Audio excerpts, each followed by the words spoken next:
Okay, this is Tanner's '04 Subaru Impreza. Looking for a bad wheel bearing.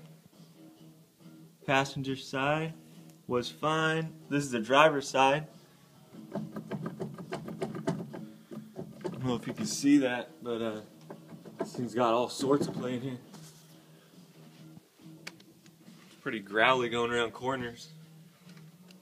Let's see if I can show you what's going on here.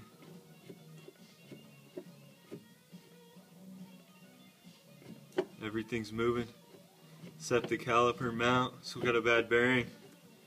It's not anything trivial.